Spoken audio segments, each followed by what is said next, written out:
All right, here with Ryan Hill. Ryan, maybe walk us through that last 400. How was it looking for you? Well, it was really rough, as you saw. I was kind of on the periphery of that mess happening with like 150 to go, but I could tell my race was already done at that point, just because those guys were flying, and I knew I didn't really have much left. So yeah, I got piled up, and it was already going poorly, and then it just added on to it. What was the realization that, hey, this wasn't my day? When was that? Well, down the backstretch when I'm normally picking up pace and I feel pretty confident, I was like, oh man, I really feel maxed out already. So, and guys were going away from me at that point. So, I still tried to maintain. Maybe I'll try to get top 5 or something, but then it just wasn't there. I mean, guys were flying that last 200 meters. It was really, really incredible.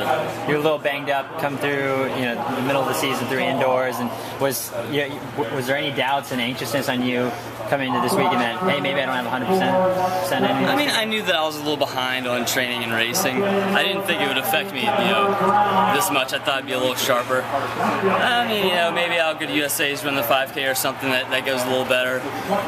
Or if I run the 15, I'll be a little sharper then. So I'm definitely not going to give up or anything. I've had bad races before and come back later and been just fine, so that's my hope. Heading into the bell, I was watching you specifically. You're pretty far back, around 500. Then you made a big move out to lane 4. Do you think maybe you kind of had to put yourself in position? Yeah, but the idea going into the beginning of the race that it was going to be slow and better to be in the back than stuck in the front or get eaten alive, by all these guys coming around you. So I just thought I'd be able to have a little better kick than I did, but wasn't there.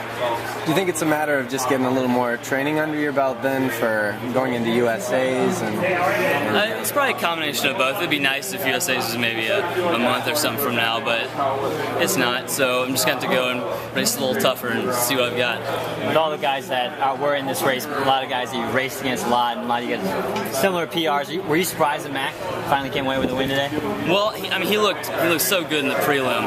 I was kind of thinking to myself, shit, if he wins here at Oregon, I'm going to be mad. But that's exactly what he did. And the crowd loved it. I mean, you just gotta shake your head when that happens. But I did not know he was this good until the prelim, and he looked so good. And then he actually swung right in between me and the pack with like 350 to go. I was like, he's gone, he's going. What's going to determine what you do for USA? I don't know. I mean, it's possible to do the 15 and the 5 this year. Maybe it's, even if I'm better at the 5K, maybe I should go on the 15 just because a little shorter race. But me and my coach will talk about that on the whole flight home, I'm sure. Do you know what you're doing next year?